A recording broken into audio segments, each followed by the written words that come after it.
Hello students, स्वागत है आपका मेरे चैनल पर। और आज आप पढ़ेंगे parallel combination of the cells. Parallel combination क्या होता है सेल्स का, वो हम समझेंगे। और साथ में सबसे इंपॉर्टेंट बात ये है कि अगर इसे हम इस कॉम्बिनेशन में यूज करते हैं, सेलों को अगर इस कॉम्बिनेशन में यूज करते हैं तो ये कब बेनिफिशियल होंगे, या फिर वो कौन से सेल हैं जिन्हें हम पैरेलल कॉम्बिनेशन में यूज करके ज्यादा से ज्यादा गेन जो है वो हम करंट का ले सकते हैं। ये सारी चीजें हम इसके अंदर समझेंगे और साथ में ये भी समझेंगे कि इससे जो वोल्टेज मिलने वाला है वो क्या होगा। तो शुरू करते हैं एक के बाद एक। सबसे पहले हम समझते हैं कि पैरेलल कॉम्बिनेशन होता क्या है। तो अगर मैं टू और मोर देन टू सेल्स को लेता हूं और इन सभी के सभी एक एंड, मतलब सभी पॉजिटिव टर्मिनल को एक तरफ और सभी नेगेटिव टर्मिनल को एक तरफ में जोड़ दूं, तो ये जो कॉम्बिनेशन होता है ये क्या कहलाता है, parallel combination of the cells कहलाता है। यहाँ पे एप्सिलॉन 1 एप्सिलॉन 2 मैंने डायग्राम में बना रखे हैं, दो सेल्स ले रखे हैं, उनके इंटरनल रेजिस्टेंस R1 R2 मैंने ले रखे हैं। आउटर रेजिस्टेंस क्या है आपका, R है। हम यहाँ पे ये तो समझ लिए कि पैरेलल कॉम्बिनेशन को बनाते कैसे हैं, लेकिन अब हम ये समझेंगे कि इससे करंट हमें कैसे मिलेगा। अब मान लीजिए कि इन सभी सेलों का, मान लीजिए कि ये n सेल इस टाइप से जुड़े हुए हैं। कितने सेल, n सेल्स। कितने, n cells EMF of epsilon वाले इसके अंदर कनेक्टेड हैं। और अगर ये कनेक्टेड हैं, n cells EMF of epsilon वाले अगर ये कनेक्टेड हैं और सभी का इंटरनल रेजिस्टेंस हम मान लेते हैं R मान लेते हैं, तो यहां पर सबसे पहले हम ये फाइंड कर लें कि इनका इंटरनल रेजिस्टेंस अगर पैरेलल कॉम्बिनेशन में है तो कितना होगा।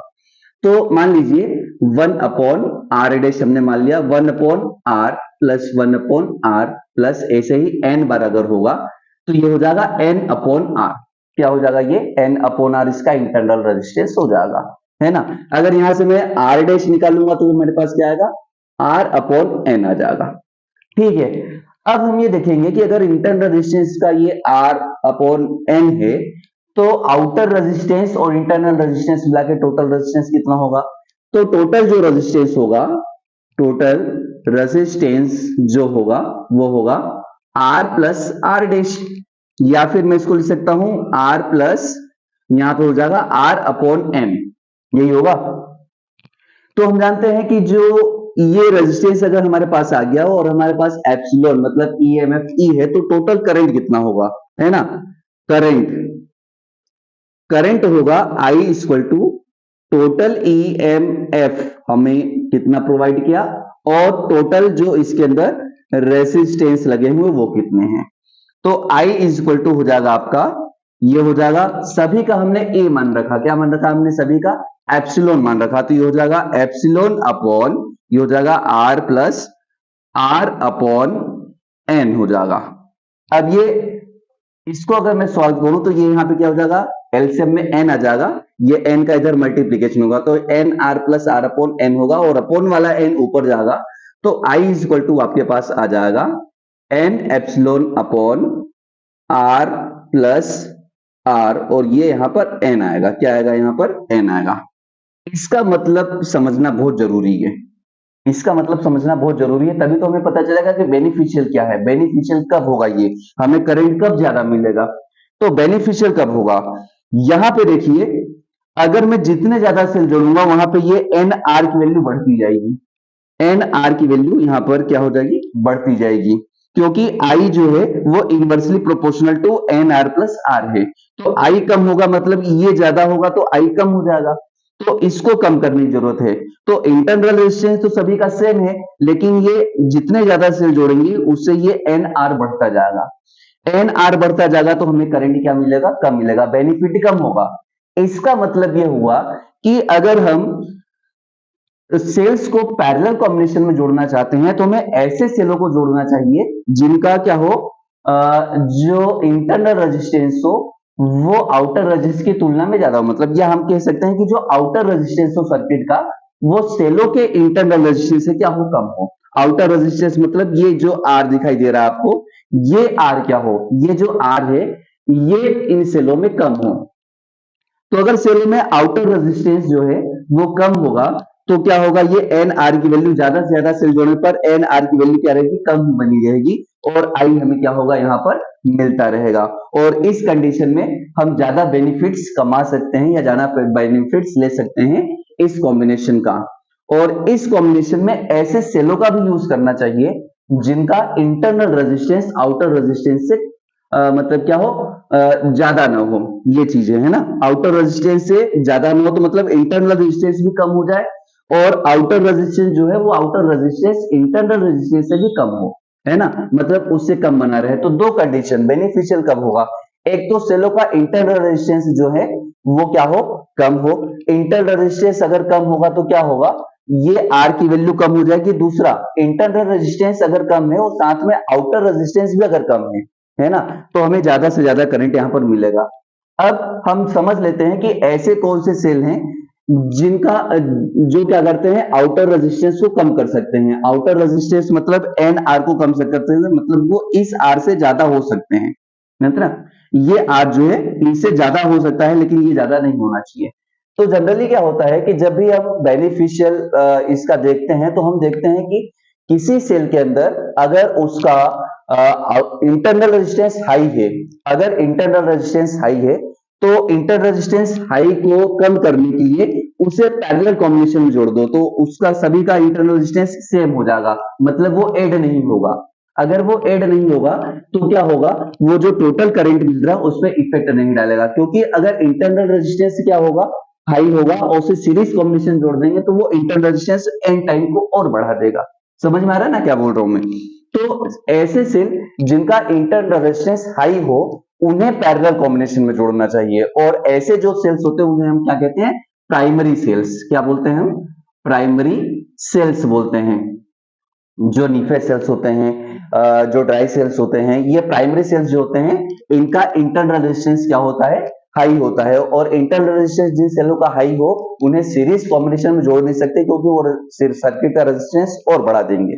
तो ये चीज आपको अच्छे से याद होना चाहिए, है ना।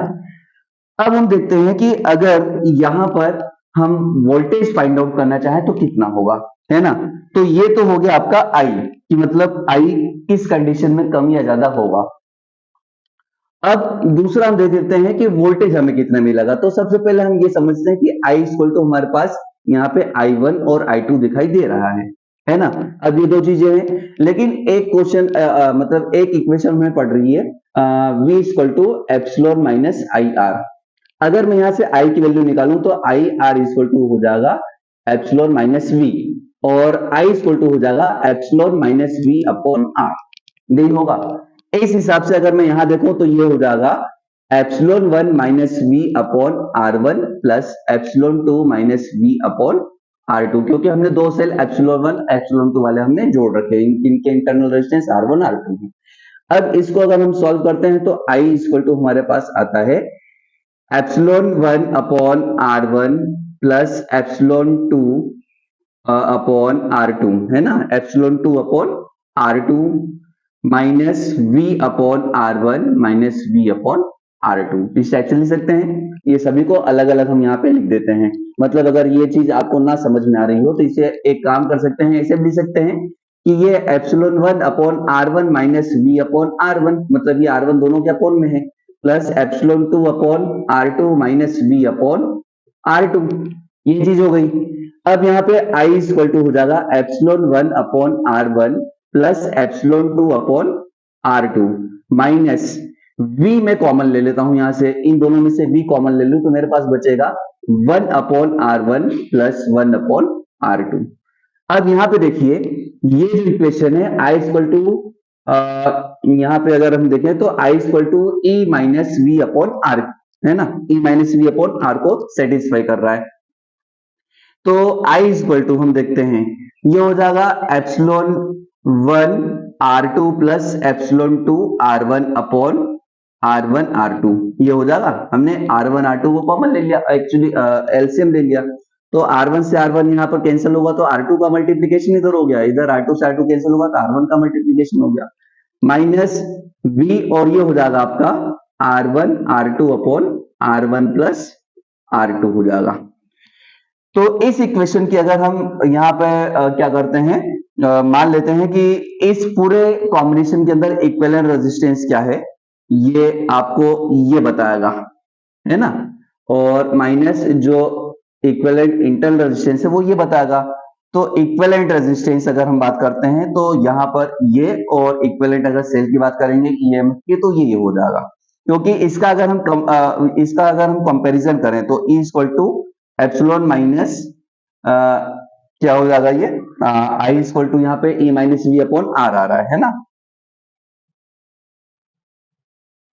E minus V upon R. अगर यहाँ पे हम देखते हैं तो एक काम करते हैं, सबसे पहले हम मान लेते हैं कि ये I है और I से ये एप्सिलॉन इक्विवेलेंट माइनस वी और ये R इक्विवेलेंट हो जाएगा, है ना, और E माइनस वी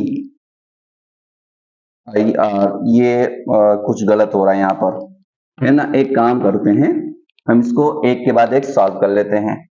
ये तो आपका हो जाएगा जो यहाँ पर इसका आपको करंट मिलेगा वो ये हो जाएगा। यहां से अगर V की हम बात करें तो देखिए, अगर मैं V यहां से फाइंड करना चाहता हूं तो देखिए ये हो जाएगा V और ये हो जाएगा R1 plus R2 upon R1 R2, इस टाइप से लिख सकता हूं मैं, इज इक्वल टू ये हो जाएगा आपका epsilon 1 R2 plus epsilon 2 R1 upon R1 R2, और ये जो I था ये सब चला जाएगा तो ये यहां पर आ जाएगा।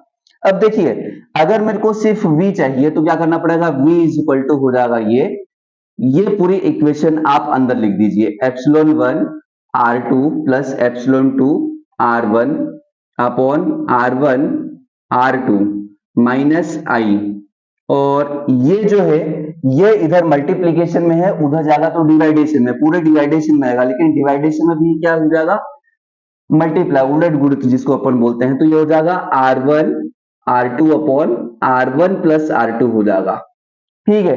और यहां से अगर हम इसका फाइनल इक्वेशन वोल्टेज निकालेंगे तो देखिए, अगर मैं इसका इधर मल्टीप्लीकेशन हुआ तो ये से ये कट जाएगा, तो मेरे पास बचेगा epsilon 1 R2 plus epsilon 2 R1 upon यहाँ पे हो जाएगा R1 प्लस R2 माइनस ये हो जाएगा I R1 R2 upon R1 plus R2, और इस तरीके से ये जो आपको दिखाई दे रहा है इसे हम क्या बोलते हैं, इस सेल से मिलने वाला वोल्टेज, है ना।